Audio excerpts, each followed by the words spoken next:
Okay, a very good evening to you all. Thank you, I love that. My name is Sandra Chapman. For those of you who don't know me, I'm the Chief Program Officer here at Brooklyn Borough Hall. I will serve as your MC tonight. Welcome to Brooklyn Borough Hall's 6th annual Black History Month celebration.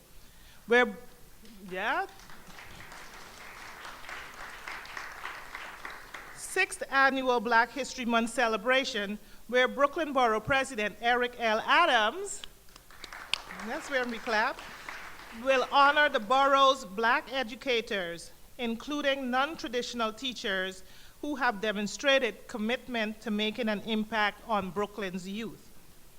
Tonight's festivities will feature African dance performances, an art exhibition curated by Groundswell and the Cultural Museum of African Art, and keynote remarks delivered by David C. Banks, who is the president and CEO of the Eagle Academy Foundation, Incorporated.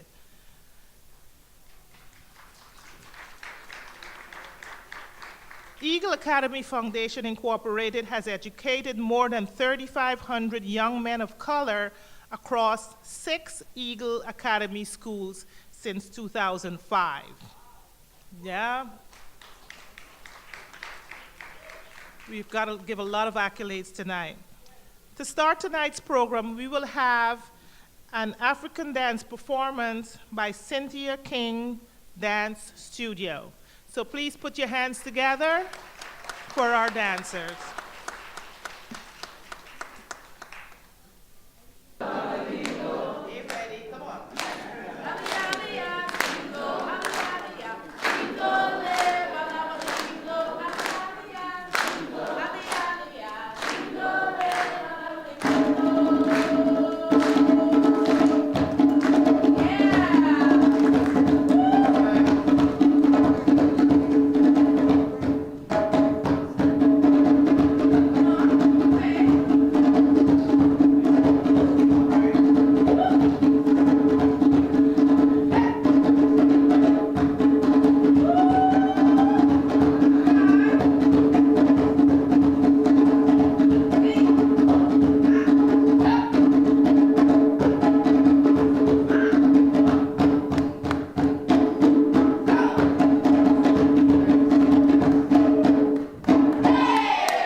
Wonderful, wonderful, thank you.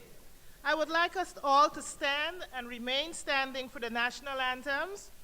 Nia Williams, a sixth grader of the Frederick Douglass Academy the 8th, will be singing the Star Spangled Banner and Lift Every Voice with Mr. Mosley on the piano.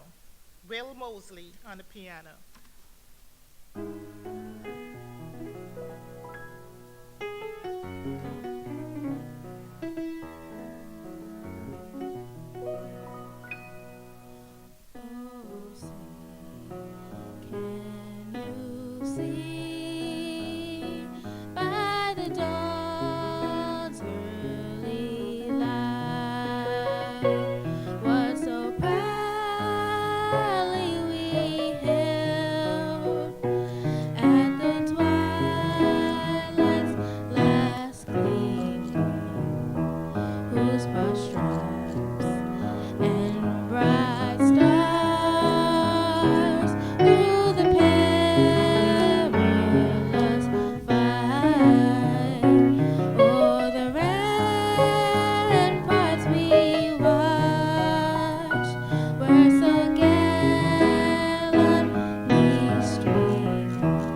Fantastic. Please take your seats.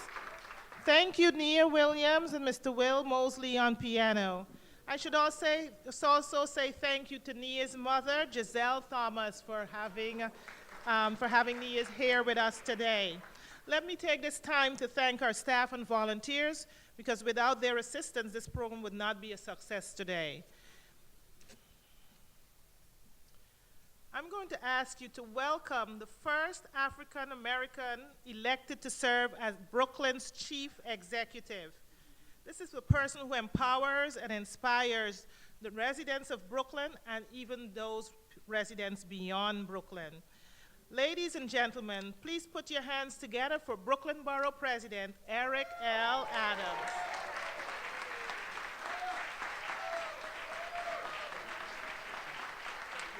Thank you. Thank you. And you know, we have one rule in Borough Hall: you do not stand for me, I stand for you. I'm not elected to be served, I'm elected to serve. I'm not elected to be served, but elected to serve. I'm excited, and I want to be quick, man, because we have an unbelievable keynote tonight. This is my dude, man. Brother David Banks of the Eagle Academy. It's a solid brother. If you don't know of him, you need to look up the Eagle Academy and what they are doing. I am so impressed. All the things I do around education was just sitting down with him and some of the great leaders that we have in education. And that's why we are honoring tonight educators, because often they are overlooked. Nowhere else on the globe are educators demonized the way they are in America. Educators are lifted up everywhere across the globe. They are honored. They realize the importance of education. Everyone talks the talk about how important it is to educate a child, but we're not putting the resources and the love and the commitment with our educators. There should be pictures of educators in our buildings, in our schools. People need to recognize who they are. Our houses of worship need to embrace them, and they need to be part of the greatness. And this disconnect between the education and the educators is just unbelievable, and we need to change that, and I think we're going to change it. I know if we don't do it now, trust me, we're going to do it in 2021 when I'm the mayor. We're going to change all of that thought. I just love saying that. So, in 1908, the AKA started. The sorority started. And I just want you to think on this. This is my only message tonight. And it wasn't until 1920 that the Women's Suffrage Act was passed. In 1908, when AKA, the sorority started and they came together, they laid the foundation that gave birth to some of the things around the women's suffrage movement in 1920. And the things they fought for allowed women to have the right to vote and so many other things. But it was not until 1964 and 65 before the Voting Rights Act was passed.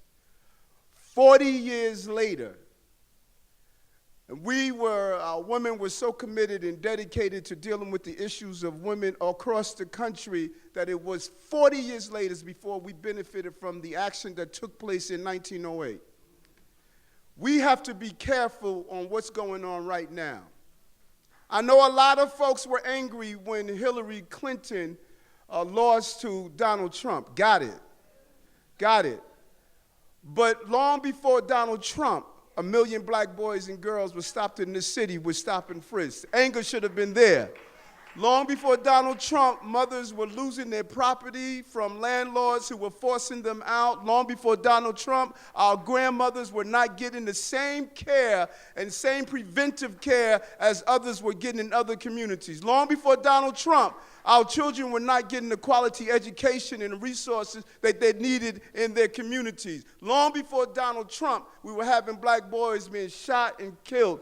Gangs were pervasive, drugs were pervasive. So if we get so focused on the anger of the Hillary loss and not focus on what is the result in our agenda, we're going to wait another 40 years before we get what we deserve. So we get caught up in the moment. And, what is going to happen? It's about this time around, in the agenda of those who are frustrated and angry, don't become calm after you get what you want. Let's stay committed that everyone gets what they need and what they want and how they continue to move forward. So sometimes we get caught up in the emotion of the anger of others, that we put to the side what we need. And that's the history we can't forget. This is not a symbolic or symbol of just reflecting on what happened in the past. It's about learning from the past to make sure we do it right in the future. If not, we're going to repeat the same errors of the past. That's what's important. And that is the call today. And nothing and no one plays a more major role in ensuring that we're prepared for the future than our educators. Our educators. And that is why we're honoring them today for not only what they're doing now, but what they have done and what they would do in the future. So I thank you for coming out today as we acknowledge the great educators of this African American history and Caribbean moment. Thank you very much. Thank you, Borough President Adams. Thank you.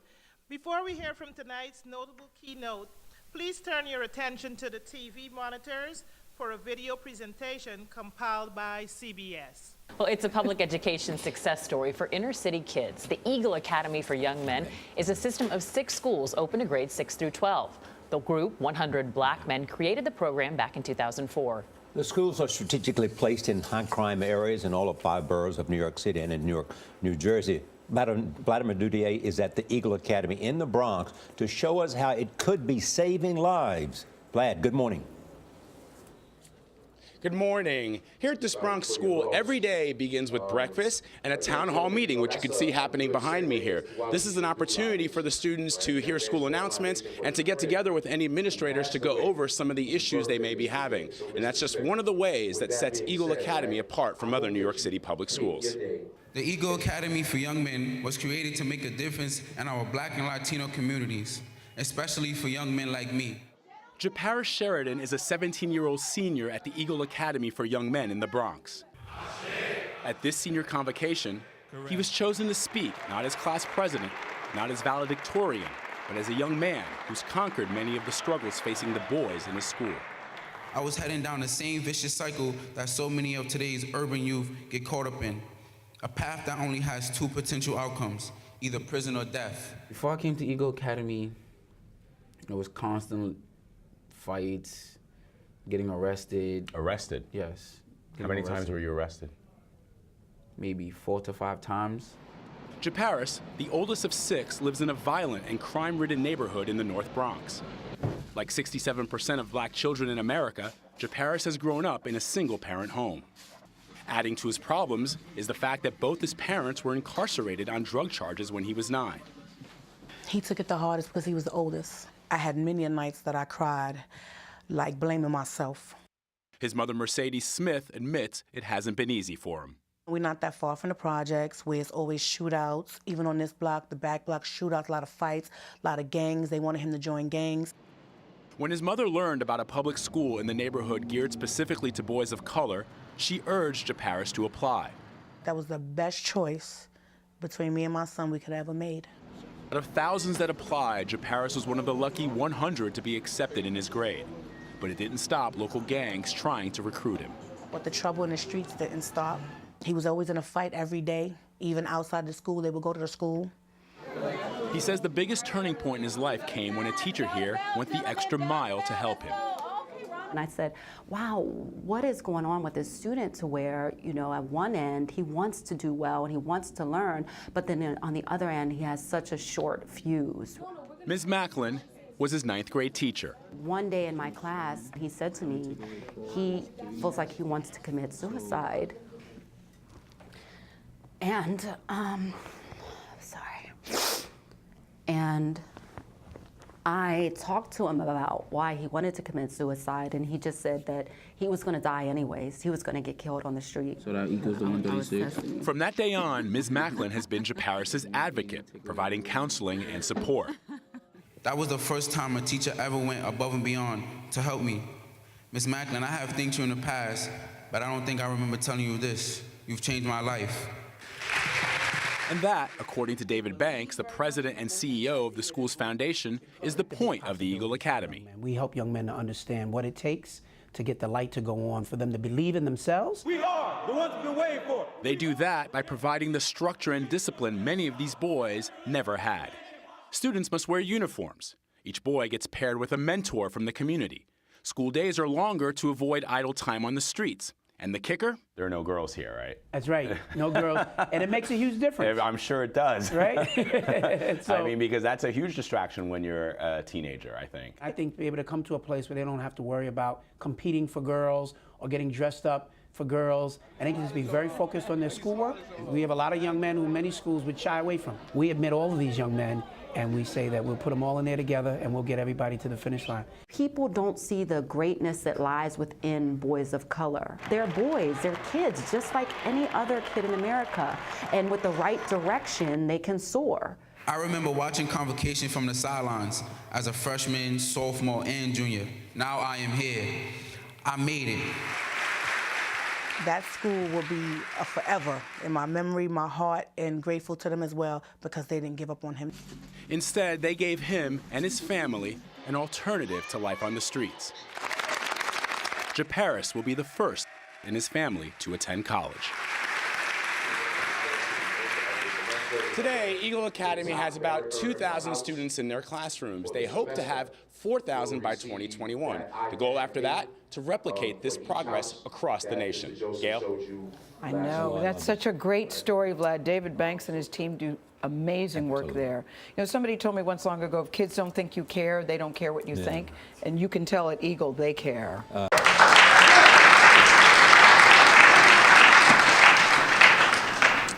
I would now like to call Jordan Pierre, an alumni of Eagle Academy, to the podium, who will now introduce his non-traditional educator.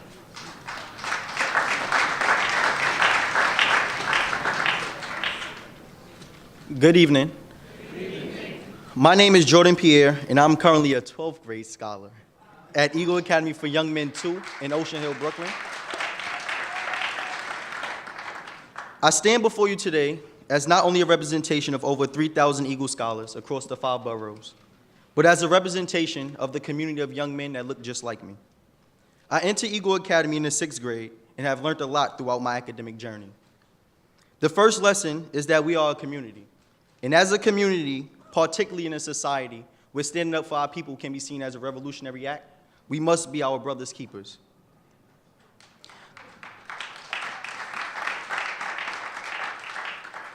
The reality, whether we like it or not, is that our actions are not only seen as a representation of us as individuals, but of all people of color.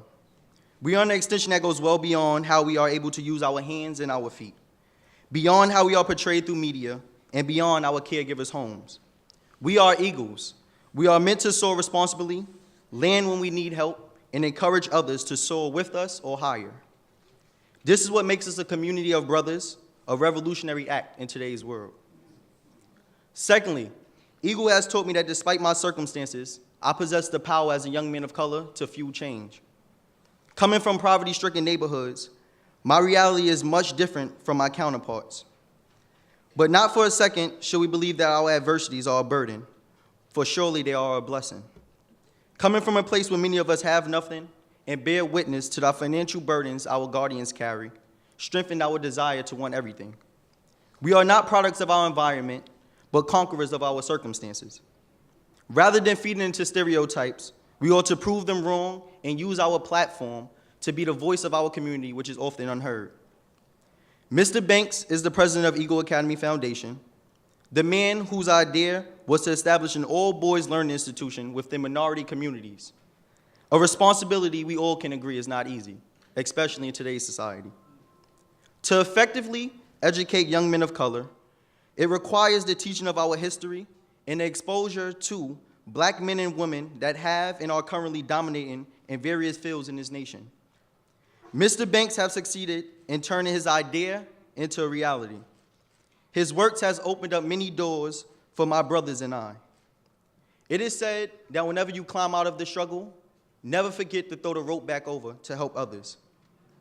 Mr. Banks is the epitome of what a black man should be. And most importantly, an example of who we scholars have the capability of becoming. Thank you, Mr. Banks. Your work is not in vain, and your efforts can be considered beyond reproach.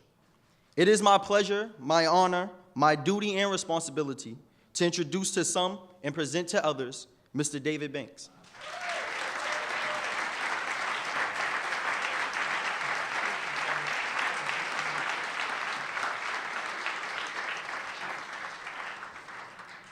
Wow.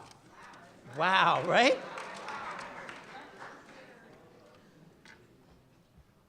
Good evening, family. Thank you. I'm a little overwhelmed right now. I just asked Jordan to come and just say a few words to introduce me. I thought he was going to read the bio. But that's the representation of what Eagle is all about. And I think what it means to truly inspire young people to be educated and to pursue excellence and to speak in their authentic voice. And so for that, I'm very grateful, and I appreciate that introduction so much, Jordan, and very, very proud of you. And waiting to hear soon enough where he's going to be going to college. Jordan started with the Eagle Academy in the 6th grade, and now he's a senior who will be graduating in a few months and is going to be accepted to a whole host of colleges across the country. We're just waiting to hear where he's going to wind up. I want to acknowledge certainly our great Borough President Eric Adams, who has been a friend of mine and my family for many, many years, and thank you for your leadership and your friendship, Eric. Thank you so very, very much. And the great team that you have here for inviting me to be here, Sister Chapman. Thank you for the coordination of this event, as well as all the people. I know nobody does this by themselves. And so to be able to work with everyone to put this together, I thank you, and I see some friendly faces in the audience who I haven't seen in a little while as well. Good seeing you. Thank you for receiving me.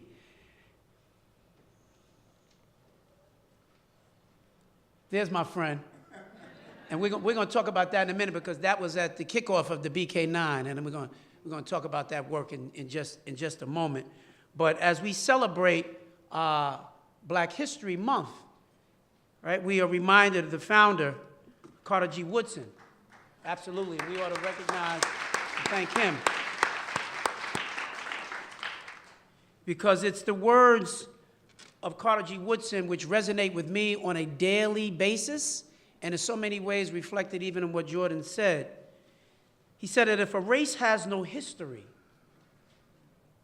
it has no worthwhile tradition. It becomes a negligible factor in the thought of the world, and it stands in danger of being exterminated. Do you think about that? We must not only, we know that we have a history, but it's incumbent upon each and every one of us to continue to share and to spread that history for our young people. Right? So if we don't pass it on, how else will they know? The reason that the Eagle Academy came into existence was because I and some of my other brothers and sisters were so tired of looking at young brothers sitting on the corner, standing on the corner with idle time, wasting their lives. But it wasn't really their fault, because these were brothers who didn't see the light. They were not shown the light. See, if you are someone who thinks that one day you might be the borough president, I don't have to tell you to pull your pants up. Right? Because when you see the light, you're moving with a purpose. People who don't move with a purpose is because they don't see the light. But they need us, as the adults and the caretakers, to show them the light. But I would challenge each and every one of us to continue to build our own knowledge about our history. Oh, no, I don't need the applause. Here's what we need. We need people to go back and to more deeply educate ourselves about who we are. That sister came out there doing the Black National Anthem. We all got off to a real good start. When she went into the second and the third stanza, she was like, whatever happened to my chorus that was joining me? Right? And in some ways, it's a metaphor for what we do with our own history. We know some surface things, but the depth of knowledge that we can really pass on, for far too many of us, it's very limited. Well, we know a little bit about the civil rights movement. We've all heard of Dr. Martin Luther King. We know Malcolm. We can throw the T-shirt on, right? But if we needed to tell you for the next hour, I've got 40 young men or 40 young people that I'm going to put here in front of you, and I need you to give them a serious lesson in our history, we might have some problems. Or if I told everybody in this room right now, including black folk, you can't leave this room until you pass this Black History exam. Some of y'all be spending all night here. That's real. So you can't pass on what you don't know. And so you have to, and you don't need a school to teach you that. Right? You can take the time, and the more that you learn, that's what you can pass on. And so I challenge each and every one of us, because when we think about what Frederick Douglass said, it is easier to build strong children than to repair broken men. Right? So we got them in front of us. They're ready to be shaped and to be molded, and we need to do that. And that's from our parents, that's from our community, and that is certainly from the educators who we work with each and every day. And Borough President Adams, I want to thank you so much for lifting up the educators and those who are being honored today. And Raisha Amon Harrison, who is a friend of mine, and I knew her when she was a principal in the Bronx, and now she's a superintendent providing great leadership here in Brooklyn, and I just want to thank her for the work that she is doing. And I said, you know, Bronx and Brooklyn don't usually do each other. And you hear that all the time. I'm from the Bronx. I don't really go to Brooklyn that often. Or the Brooklyn folks say, I never get up to the Bronx. So she's a Bronx girl who's now Brooklyn's baby girl. And we appreciate you, because I'm a Brooklyn boy. I spent a lot of my career working in the Bronx, but I was born and raised right here in Brooklyn, in Crown Heights, Montgomery Street, between Nostrand and Rogers. And so that's my roots, along with my brothers. My brother Philip, who's not here today, but my brother Terry, who's here. Terry, please stand up. That's my youngest brother. And we are Brooklyns. We are Brooklyn to our heart. And that's with my grandmothers and my grandparents and everybody. So I'm always proud anytime I have an opportunity to be here in Brooklyn. But Borough President Adams, you said something earlier as well, which is not enough to talk about these challenges. Right? We recognize it, we study it, but at the end of the day, we've got to get out and do something. And so that's what we did with Eagle. We just decided we were going to do more than be on the sidelines talking about the issue. But I didn't do this by myself. And people always refer to me as the founder of the Eagle Academy, and in many ways I was the face. But I did this with many brothers from the 100 Black Men, which is an organization of professional men who provided leadership in this city for many, many years. And we did it together, because I don't believe in the Superman theory of one person who comes to save the day. It doesn't work like that. Not real sustained change can't happen with just one person saying it's all about me. See, I believe in this, that you got to surround yourself with people who are on the same mission as you. It may not be a lot of people, but it's got to be some. You've got to have some people who are really ready to throw down if you want to make real change. Right, brother? And so in order to do that, you've got to surround yourself. And that's what we did. And now let me just tell you a little bit, and I'll move very quickly through this, because there are some pieces that we've done with Eagle which I think are really the essential ingredients for all educators if you want to be truly successful in the work that you do, whether you are a principal working at a school or a teacher working in a school, or you are the chancellor, or whatever role you play in this area of education, and it's represented by some of the other honorees who are here today.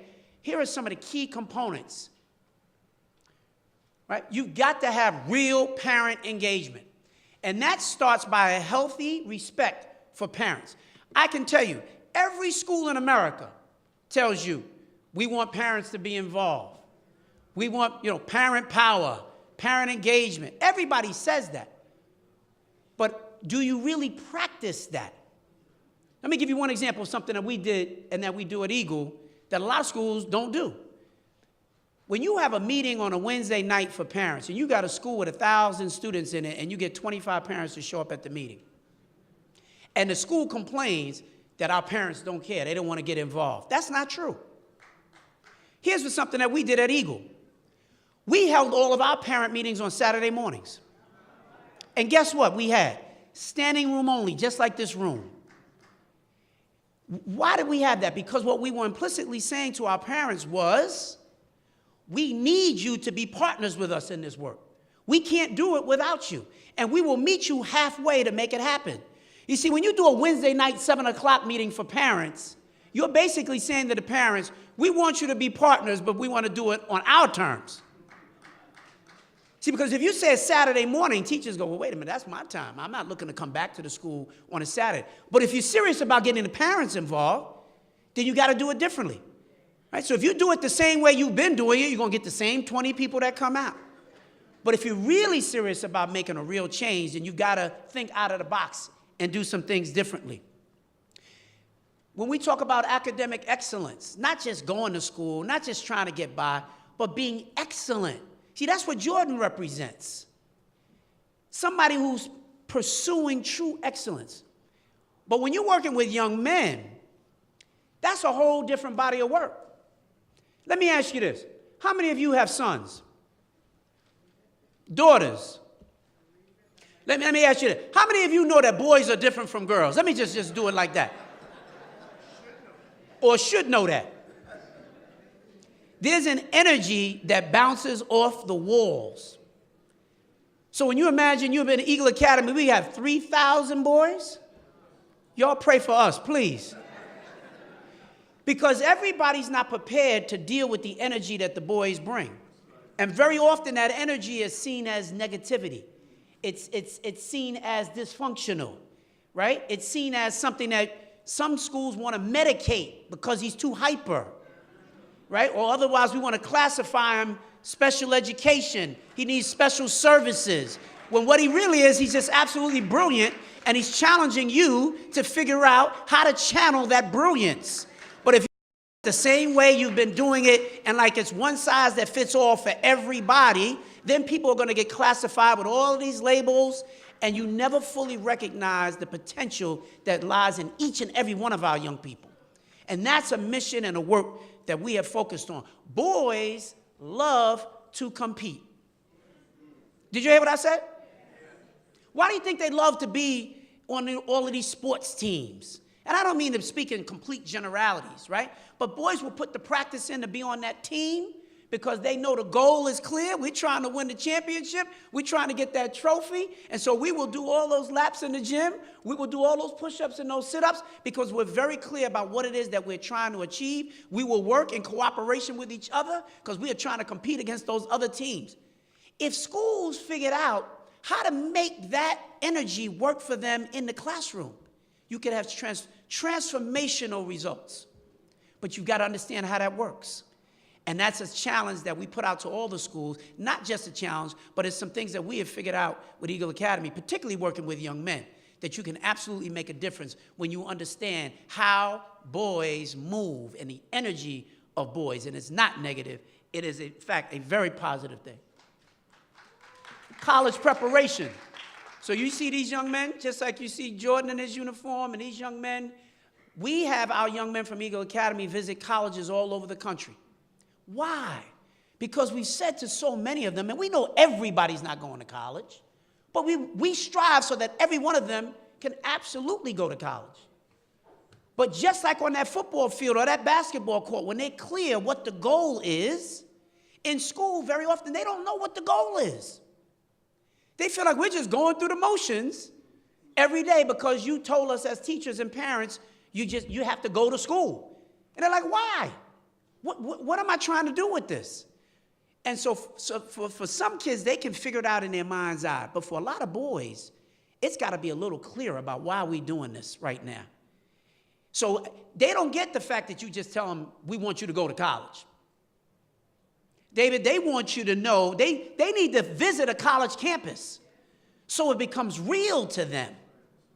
Sean, you know what I'm talking about, right? They got to go into a college campus where all of a sudden they can walk around. They can go inside somebody's dorm. They can see what it's like to be away from home and on a campus. They gotta see that beautiful green lawn on the campus. They've got to go into the student center and see kids who look just like them, just a few years older, playing video games in the video game room. They've got to go sit in a classroom on that college campus and see, right, just what this is all about and how exciting and fun the college experience can be, because it is so much fun. But if they never visit, it's not real. We're just talking all the time. And for boys, that doesn't work. You've got to show them to make it real for the boys. Similarly, we talk about career preparation.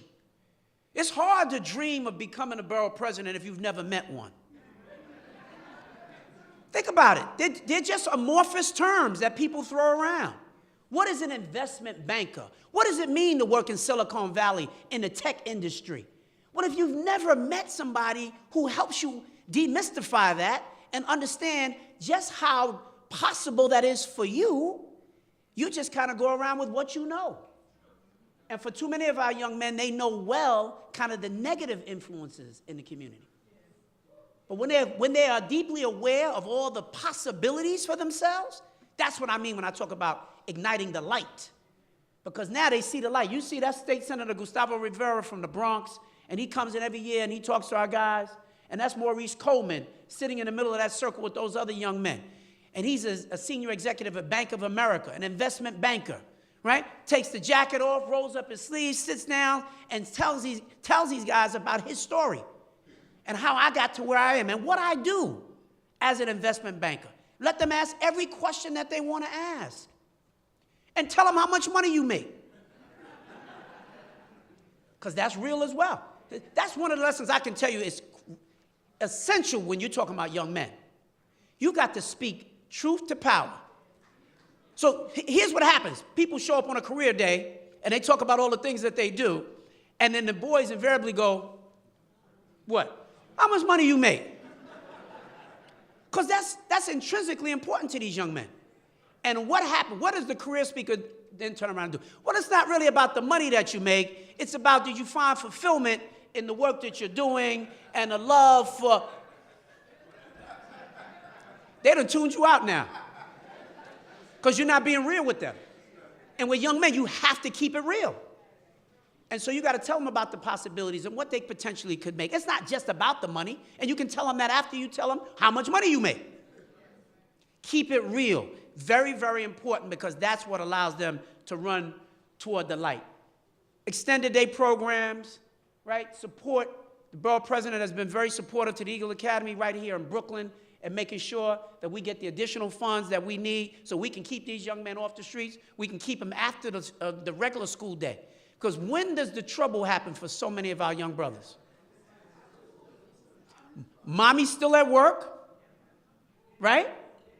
They got a 3-hour block before they're going to see her. That's where the problems happen. So if schools could position ourselves to reduce that idle time and keep these young people, not just the boys, all of our young people, engaged in positive activities, sports, arts, theater, get some extra tutoring that you need for your exams and your classes so that the schools all become community schools. And not just for a handful of young people, but for everybody to be able to have that's what it means for school and community to be inextricably linked together. And that's the work that we try and do. And that should be happening for all of our children. Look at these young men.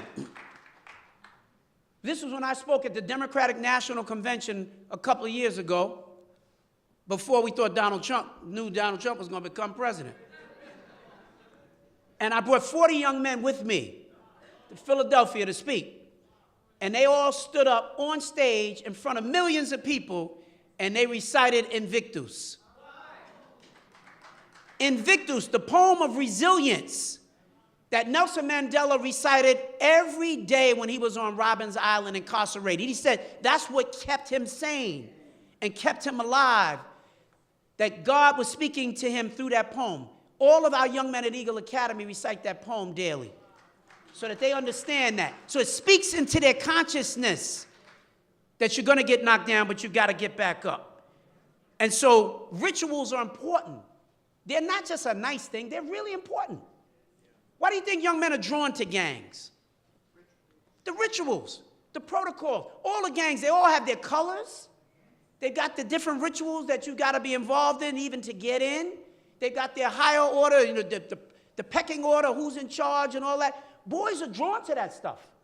So if you figure out how to take that same paradigm but put it in a positive lens as something that young men would want to be a part of, that makes all the difference in the world. And that's when you can produce young men like Jordan and 3,000 other young brothers who are well on their way to a positive future for themselves. And when they find a positive future for themselves, they manifest that for their families. And when they manifest that for their families, they manifest that for the community, right? So it's all of us working together to get our young people there. And then the final one, in terms of this is all kind of the pieces that represent what Eagle is all about, is the mentoring. We had a young man several years ago, Christopher Merritt, who coined that phrase, and we talk about it all the time. He said, a young man without a mentor is like an explorer without a map. There are none of us in this room, none of us, who have enjoyed any level of success, who can't point to somebody who helped us, somebody who mentored us along the way, who provided that guiding path to say, hey, brother, hey, sister, don't go this way. There's trouble ahead. You might want to consider and look to go this way. None of us does this by ourselves. And we need people in our lives. And sometimes it's beyond our mom and our dad. We need somebody who has a different voice. Because sometimes these boys and girls, they don't want to hear from mom and dad anymore. Right? They get tired of hearing that same voice. So we've got to find that additional voice, somebody else who can speak into their hearts and into their consciousness that they will also listen to, who is there to support what it is that you are trying to do. 68% of our boys are growing up without a father today. Think about that. That means almost 7 out of 10 of our boys and girls are growing up without dad at home. They got mommy, they got auntie, they got grandma. But in terms of who are there from that father role, for far too many of our young people do not have that dad at home who's providing that level of guidance and support. That's what we try and do at Eagle, to try to stand in the gap. We can't be dad, but we try to stand in the gap as much as we can to give them those positive, healthy men who can stand in that position and help them understand what that journey looks like as you go from boyhood into manhood. Right? Jordan was with us in the 6th grade. He was a little boy then. Now think about it. He's a senior getting ready to graduate and go off to college.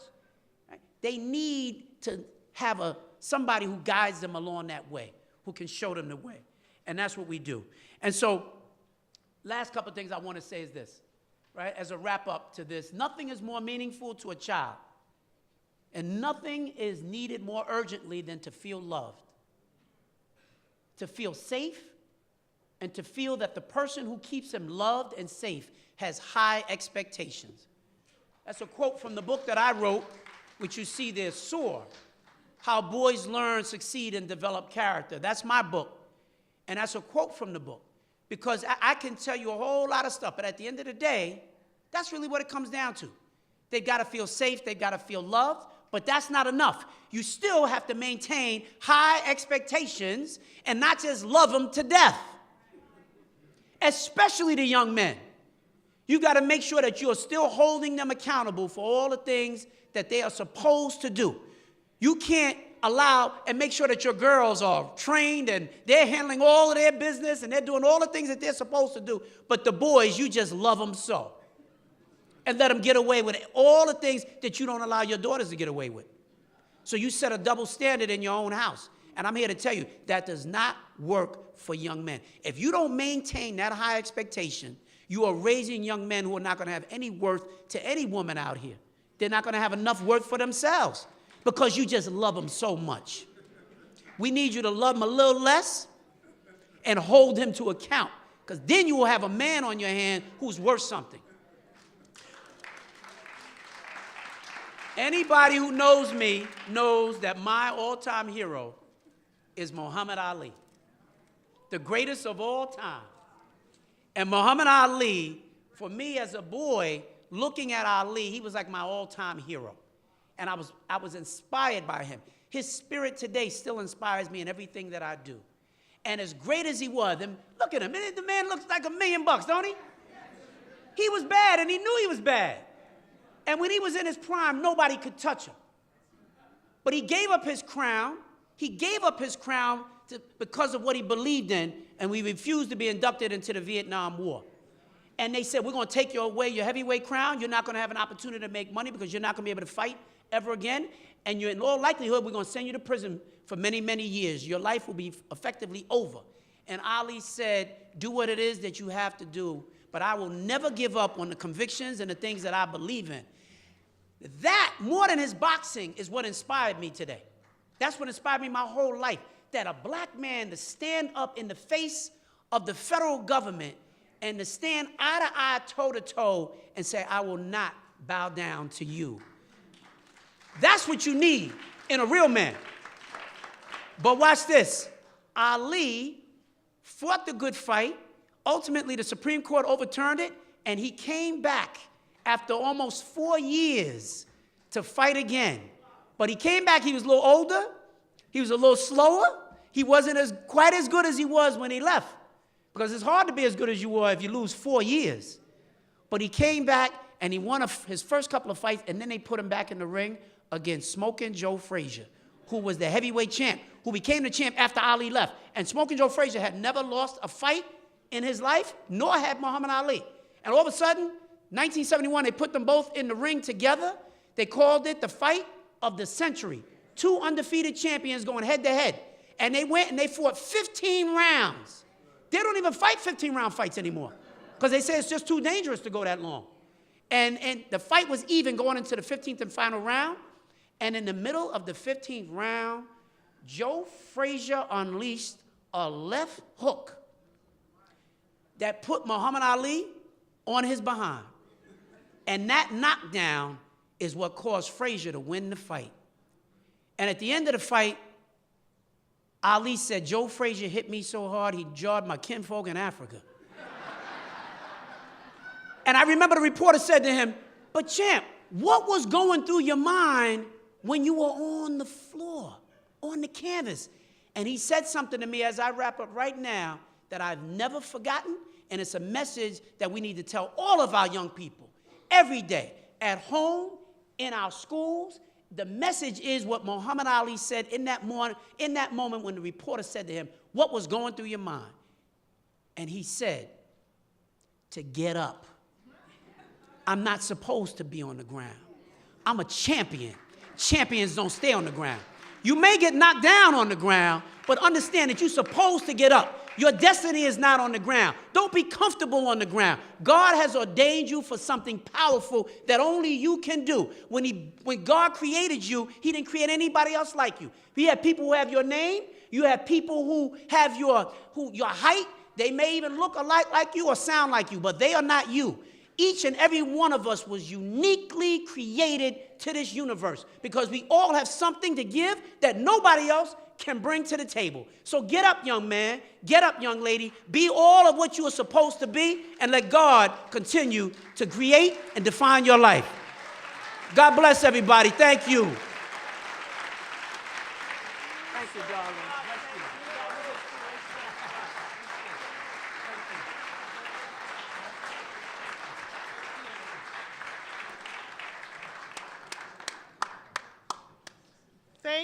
Thank you, Mr. David C. Banks. Another round of applause. Let's give him another round of applause. That was so inspirational for us.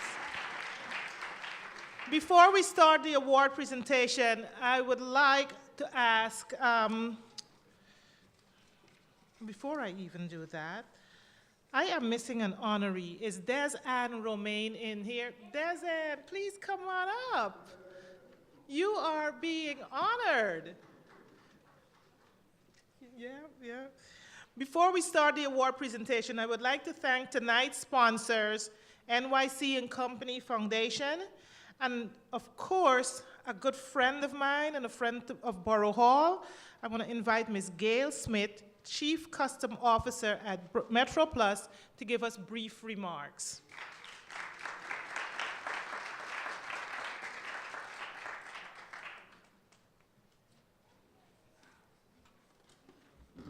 Mr. Banks, wow.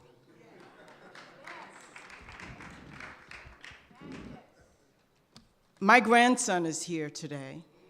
My grandson is 14 years old. My grandson has a single parent. My grandson recently lost his father figure, his granddad. So I'm going to get your number. It was very inspiring. I'm really very, very inspired. Brooklyn Borough President Eric Adams, elected officials, distinguished guests, honorees, ladies and gentlemen, good evening.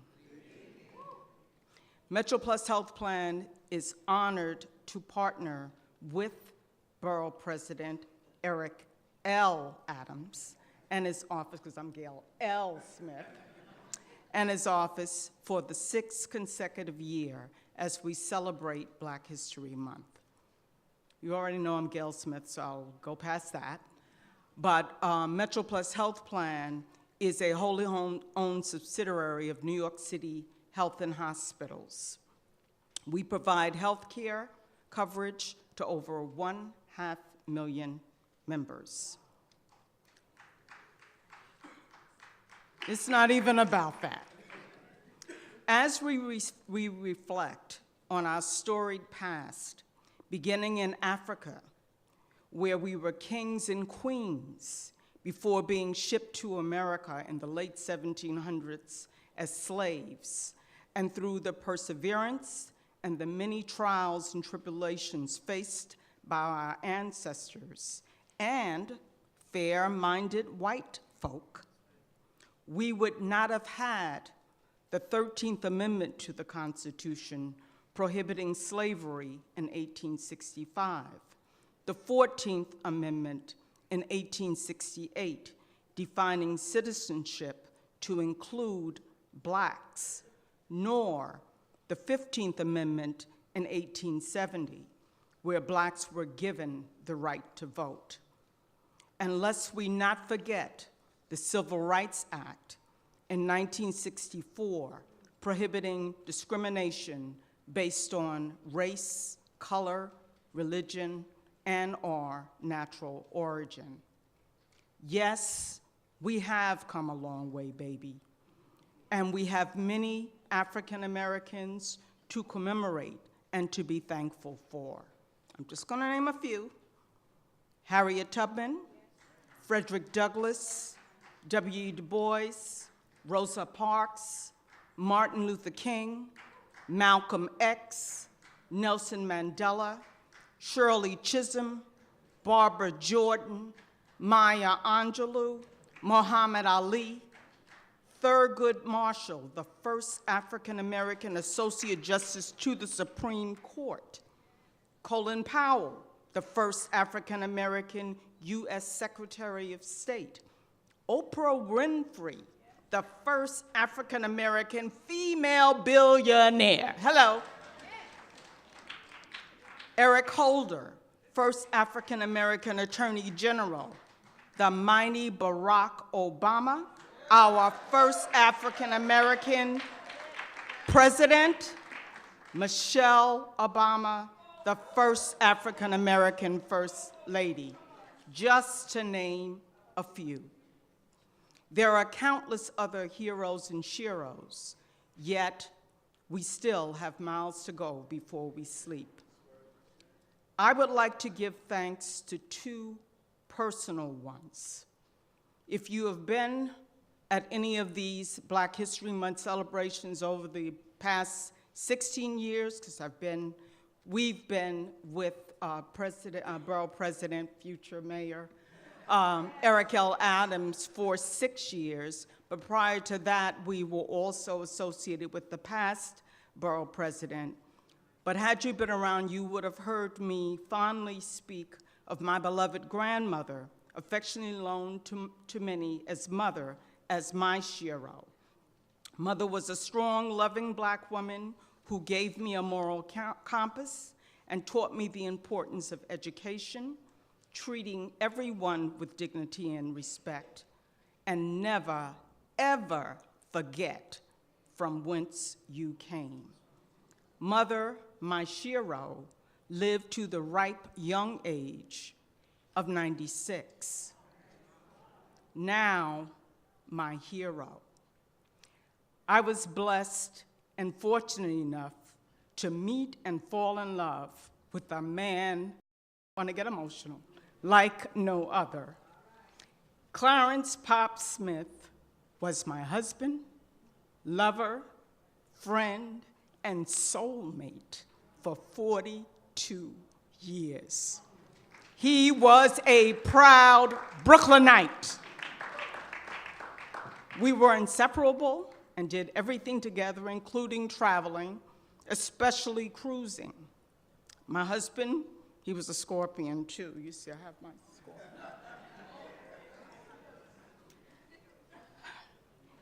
My husband was direct and to the point. He called a spade a spade. To know him was to love him.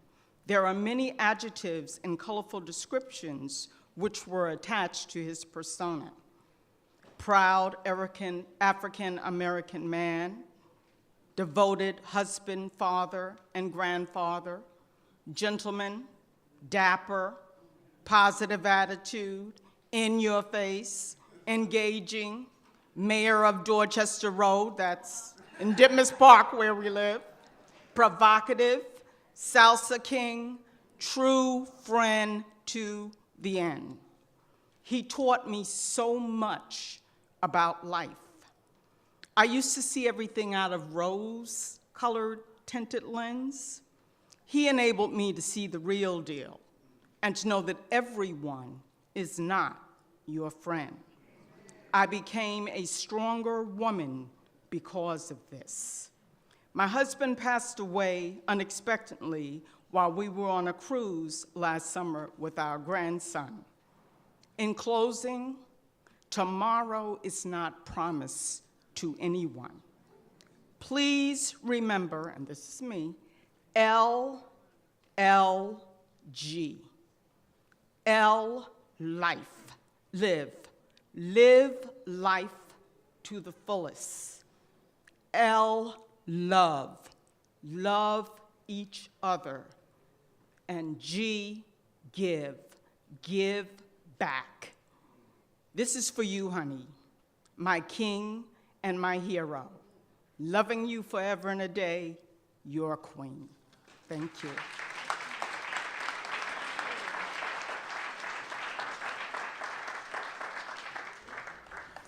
Thank you, Gail. And Ron Laws from her office up front here. Thank you, Ron, for always being with us and for sponsoring us. Gail, thank you for sharing that love with us, and we will always be grateful that he was with us. I will now ask our Borough President and our keynote to stand in the center of the aisle here as we call and congratulate tonight's honorees. They have made such an impact on our youth, and so we would really appreciate your approval of us honoring them. Our first honoree is Rashia Aman Harris.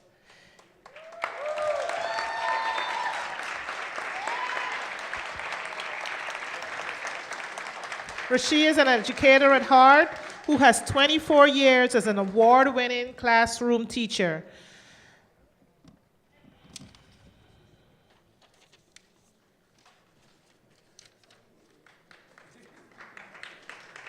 She currently serves as the Community Superintendent of Community School District 16 in Brooklyn, and she spearheads the district's Vision 2021 initiative, cultivating leadership at all levels for the purpose of increasing student achievement and access to opportunities. Congratulations.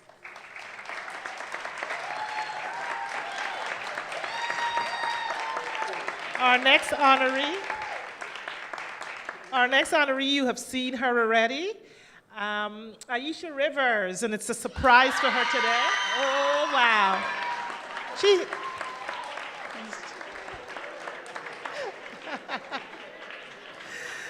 Aisha Rivers has been an avid devotee of Ghanaian and Senegalese dance for more than 33 years. She has been recognized with a number of awards, including the Alvin Ailey Dance Cluster Award by the United States Army, by the Ghana Initiative, Breast Cancer Awareness Initiative, and my brother's Home AIDS Awareness Program for her choreographic brilliance. Congratulations, Ais. Our next honoree, who was hiding from me, Desanne Romaine. Desanne Romaine began her education career in 2007 as a New York City teaching fellow. She spent 8 years as a special education teacher in middle school and high school. Principal Romaine became the assistant principal of Brooklyn Democracy Academy in 2015 and principal in 2016. Congratulations.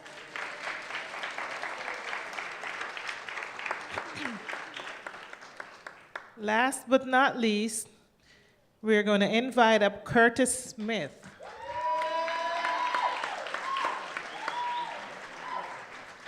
Curtis Smith co-founded one of the top-rated public middle schools in Brooklyn, New York Vista Academy. In his 10th year as an educator, Smith led character education, the mindfulness program that's infused into the school's mission. Congratulations to all of you.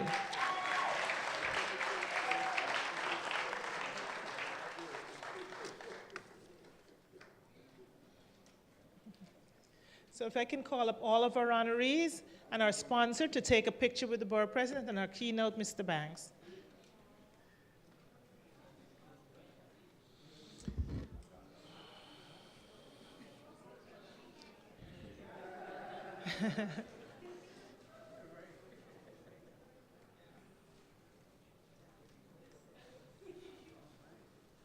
Beautiful memories. Please don't go yet. Please don't go yet. We're wrapping up. We're going to wrap up soon, so just bear with me for a little while longer. No, we can take our seats, but I know we're all anxious to get on with the program, so just let me just wrap up my speech. I want to thank you on behalf of Borough President Eric Adams for coming out to our 6th annual Black History Month celebration. We appreciate you coming out in this cold and taking time out of your busy schedule to spend some time with us. As we end, I will ask our honorees to stay in the room for a few more minutes and ask our guests to exit. When you go through the double doors, we're going to have staff that's assisting you to get downstairs to the community room for dinner. You're going to use the staircase on the left, but we will have our staff directing you there. I ask that you please be careful as you go down the stairs to hold on to the handrail and as you walk down. Please enjoy the DJ and the desserts and dinner. You're going to be directed by